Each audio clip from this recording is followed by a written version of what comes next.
Assalamualaikum warahmatullahi wabarakatuh. Alhamdulillahirabbil alamin. Nahmaduhu wa nasta'inuhu wa nastaghfiruh wa na'udzu billahi min syururi anfusina wa min sayyiati a'malina. May yahdihillahu fala mudilla lahu wa may yudlil fala hadiya lahu. Asyhadu an la ilaha illallah, asyhadu anna Muhammadan abduhu wa rasuluhu nabiyya ba'da. Anak-anak yang Bapak banggakan, alhamdulillah kalian sudah hari kedua melaksanakan atau mengikuti kegiatan MPLS di SMP Nurul Iman sebagai calon siswa baru ya. Mudah-mudahan kegiatan ini benar-benar menjadikan kalian lebih mengenal sekolah, guru, dan juga memahami materi yang disampaikan oleh guru kalian. Saya perlu atau tidak untuk mengenalkan diri ya, karena sebelumnya sudah ada di profil ya. Saya Pak Ivan, mengajar bahasa Indonesia. Alamat saya tinggal di Cipondo ya, beberapa menit dari sini, sekitar 30 menit. Dan kali ini saya akan memberikan materi tentang cara belajar efektif ya. Sebetulnya lebih enak kalau misalnya kita ketemu langsung. Tapi dengan situasi seperti ini, pembelajaran atau pemberian materi secara daring adalah solusi yang bisa kita terapkan.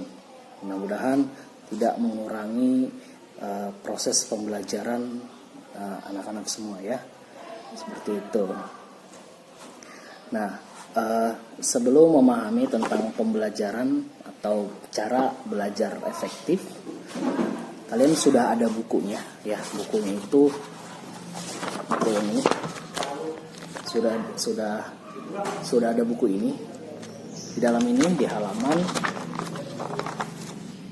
10 di situ ada pembahasan yang saat ini akan kita jalani ya, pembahasan tentang cara belajar efektif. Jadi saya beri waktu kalian untuk memahami dan membaca tentang cara memberi efektif nanti beberapa menit. Setelah nanti saya berikan videonya, saya berikan pembahasan singkat.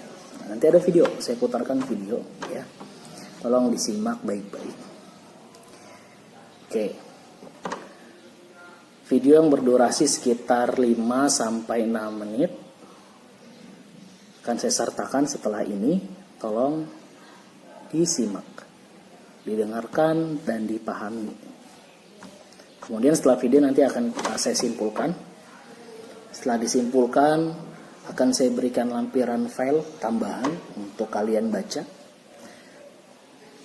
Nah, mungkin seperti itu bentuk materi tentang cara belajar efektif ya. Jadi saya nggak langsung menjelaskan nih. Jadi saya harap kalian menyimak dan membaca yang ada di buku dulu ya. Oke, nanti kita lanjutkan lagi setelah videonya selesai. Ini videonya.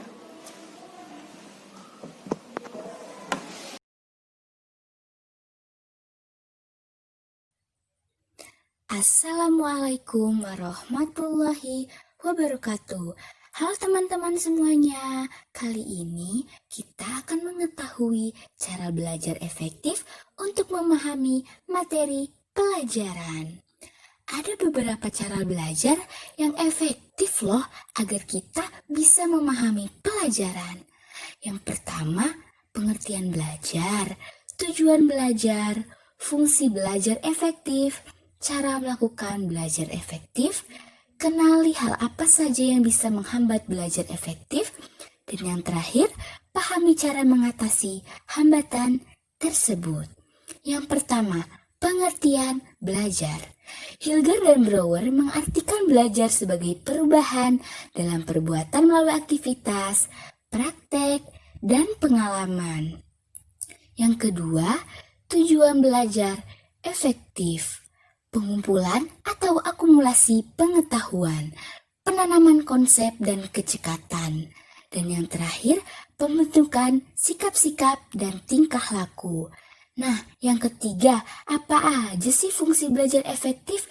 Fungsi belajar efektif dapat membantu siswa untuk meningkatkan kemampuan yang diharapkan sesuai dengan tujuan yang ingin dicapai. Aduh, bingung nih caranya. Gimana sih kalau kita pengen belajar efektif? Menurut Francis P. Robinson, cara belajar yang efektif itu menggunakan teknik SQ3R. Teknik tersebut antara lain yang pertama, survei. Survei adalah memeriksa seluruh teks atau meninjau seluruh teks dan mengidentifikasi teks tersebut. Yang kedua, question. Question, nah kita harus menyusun daftar pertanyaan yang relevan dengan teks tersebut. Nah artinya harus nyambung dengan teks tersebut. Yang ketiga, read atau membaca teks untuk mencari jawaban atas pertanyaan di atas. Yang keempat, recite. Kita harus menghafal jawaban agar nantinya ketika ada soal yang sama kita akan mengetahui jawabannya. Nah, dan yang terakhir, review. Kita harus meninjau ulang semua jawaban dan pertanyaan. Nah, yang kelima, apa aja sih hambatan melakukan belajar efektif? Yang pertama, ada faktor dari dalam. Apa aja tuh? Yang pertama, kesehatan fisik. Kesehatan fisik yang kurang baik dapat mengganggu konsentrasi belajar loh. Contohnya, penglihatan kabur dan pendengaran yang kurang. Yang kedua, inteligensi atau kurang rendahnya kemampuan belajar. Nah, yang ketiga, kebiasaan buruk, malas, suka menunda-nunda waktu belajar. Yang keempat, persepsi negatif. Perasaan pesimis, rendah diri, tertekan, takut, dan cemas. Nah, faktor yang terakhir ada faktor dari luar. Apa aja sih faktor dari luar? Yang pertama, keadaan lingkungan yang kurang nyaman dan tenang. Misalnya, gaduh, terlalu panas atau dingin, kacau, dan kurang tertib. Yang kedua, sarana dan prasarana yang kurang memadai, seperti alat peraga, buku acuan, kertas, dan alat tulis. Yang ketiga, meja tulis yang kurang bersih dan penuh dengan barang-barang yang tidak diperlukan. Yang keempat, pengaruh teman yang kurang baik. Dan yang terakhir, keluarga yang kurang memberi dorongan. Yang keenam, apa aja sih cara mengatasi hambatan melakukan belajar efektif? Yang pertama, faktor dari dalam. Kita harus menjaga kesehatan jasmani. Waduh, harus rajin-rajin olahraga ya teman-teman. Yang kedua, kita harus menumbuhkan rasa percaya diri. Kita nggak boleh pesimis. Yang ketiga, kita harus membangun motivasi diri. Yang keempat, harus belajar menjaga emosi. Nah, yang kedua, menghindari hambatan melakukan belajar efektif. Faktor dari luar, carilah tempat belajar yang tenang dan nyaman, sehingga dapat menimbulkan konsentrasi belajar yang tinggi. Yang kedua, lengkapilah sarana dan prasarana belajar, sehingga kita dapat belajar dengan nyaman, tanpa ada kekurangan bahan atau alat untuk belajar.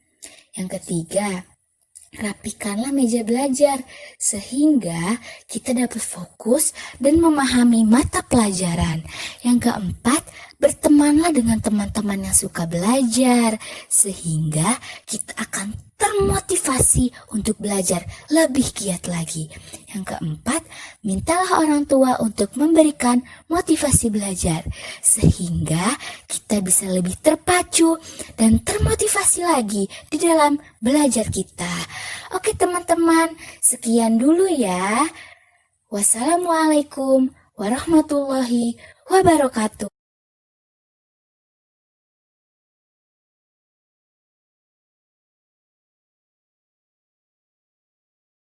Baik, Assalamualaikum warahmatullahi wabarakatuh. Saya anggap kalian sudah membaca materi tentang cara belajar efektif yang sudah ada di buku ya. Kemudian juga sudah menyimak video yang sudah saya berikan. Jadi kita simpulkan nih sama-sama bahwa belajar efektif itu adalah saat kalian bisa memahami ya, jadi lebih paham kalian menjadi lebih cerdas, menjadi lebih tekun dari apa yang telah kalian pelajari. Ya, itu. Kemudian ketekunan, kecerdasan, dan pemahaman yang sudah kalian miliki membawa perubahan pada perilaku kalian dan menjadi bagian dalam pembentukan karakter unggul di diri kalian masing-masing yang bisa diterapkan di kehidupan sehari-hari. Itu adalah salah satu pengertian dari cara belajar efektif, dari belajar efektif. Jadi caranya gimana? Wah, sudah ada tuh tadi di buku, ya. Sudah kalian baca. Yang pertama apa? Apa yang pertama? Salah satunya belajar kelompok. Nah, ini. Belajar kelompok adalah salah satu cara yang bisa digunakan kalian untuk belajar secara efektif. Karena belajar kelompok bisa memberikan pemahaman kalian lebih ketimbang kalian belajar sendiri. Kalian bisa bertanya sama teman yang mungkin jauh lebih paham. Kalian bisa mendiskusikan satu pembelajaran bersama teman-teman kalian. Gitu.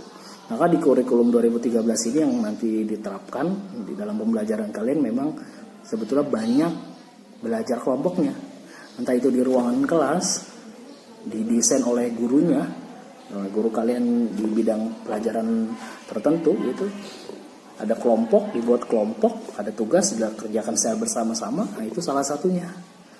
Itu efektif banget, ya. Maka pembelajaran kelompok itu bisa dilakukan tidak hanya di sekolah sebetulnya. Kalian bisa melakukannya di rumah. Bisa melakukan di rumah ketika ada tugas, ada waktu senggang, bisa belajar kelompok, itu bisa.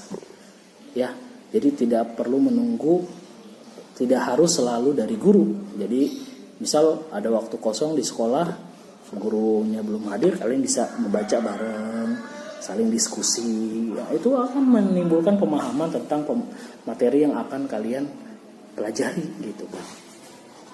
Jadi belajar kelompok ini harus sudah menjadi kebiasaan kalian.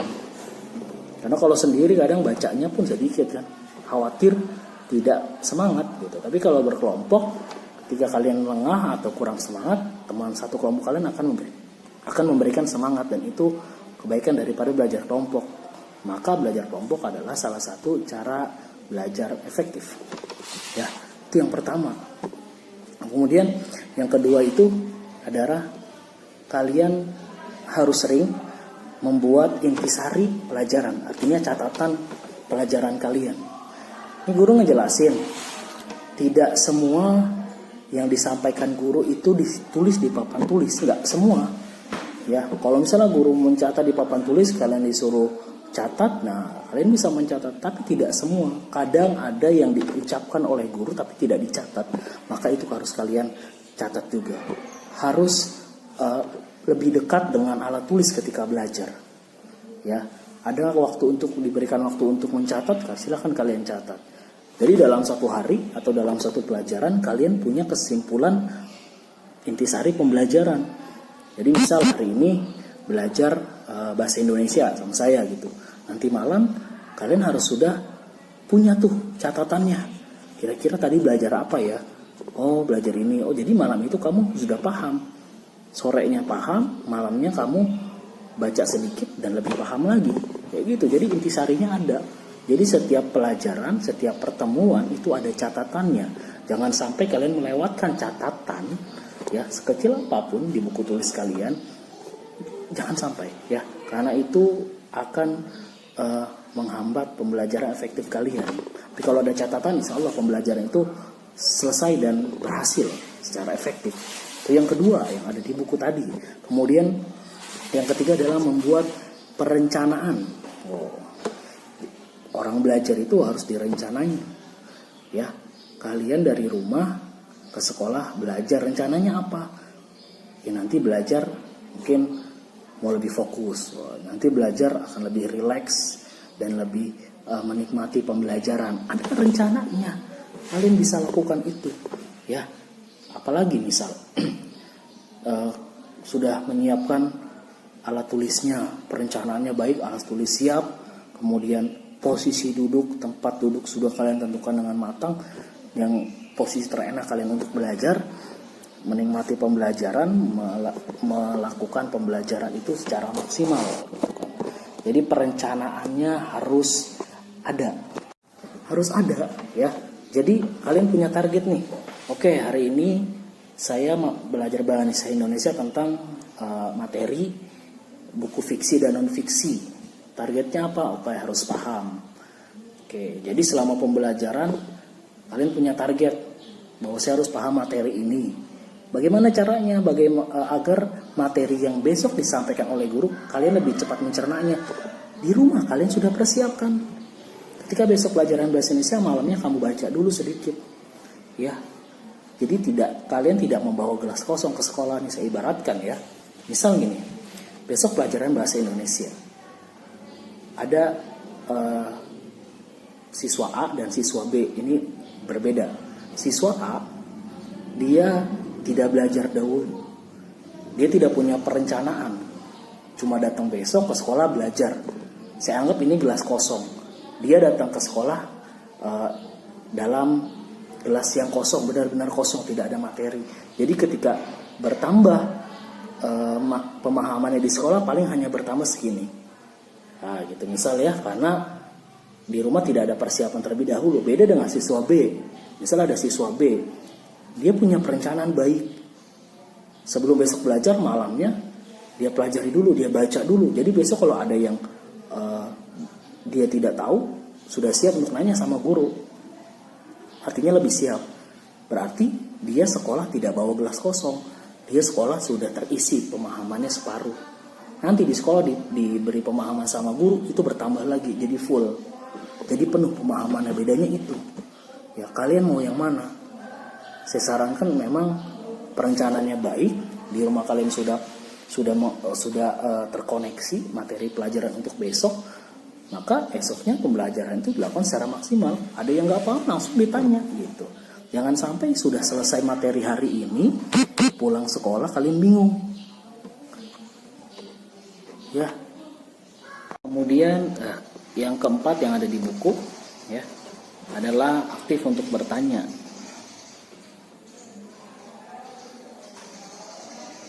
Aktif.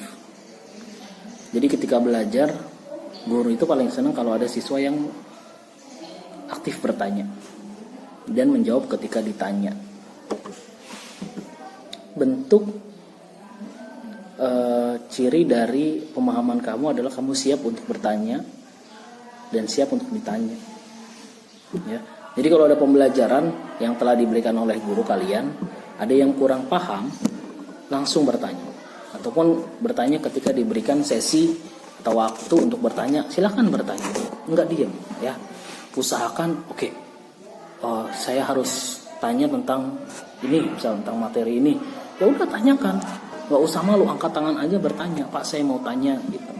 Silakan. Begitu pula ketika ditanya.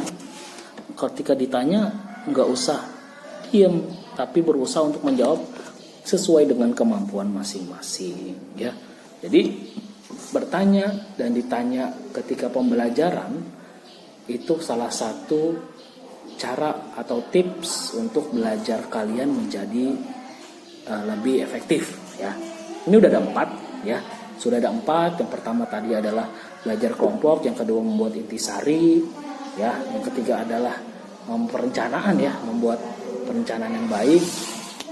Kemudian yang keempat adalah aktif bertanya dan juga ketika ditanya, gitu.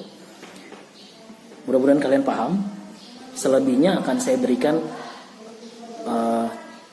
filenya nanti atau link, nanti bisa kalian lihat cara belajar efektif itu. Sebetulnya ada banyak, ada 30. Tapi kalau saya jelaskan di sini terlalu lebar, terlalu panjang, ya. Jadi setelah video ini saya kasih 2 tugas. Tugas yang pertama, kalian buka nanti yang link saya berikan dan kalian baca tentang cara belajar efektif yang lebih luas. Itu banyak. Maka saya berikan waktu mungkin sekitar 10 menit setelah video ini selesai, ya. Dibuka linknya, kemudian kalian baca. Nanti kalau ada yang mau bertanya, silakan bertanya. Cara bertanyanya gimana? Kalian buat video seperti ini. Pak, saya mau tanya tentang belajar efektif, ya. Apa? Sebutkan nama, asal sekolah, dan sebutkan pertanyaan kalian. Buat video seperti ini, nanti kirim aja ke WhatsApp saya pribadi. Ya, nanti saya respon juga di video. Nanti yang akan saya respon adalah 3 pertanyaan terbaik. Nanti saya jawab, karena kalau semua khawatir tidak cukup waktunya ya. Jadi kalau misalnya ada yang mau ditanyakan, buat video untuk bertanya ya. Sekian dari saya. Assalamualaikum warahmatullahi wabarakatuh.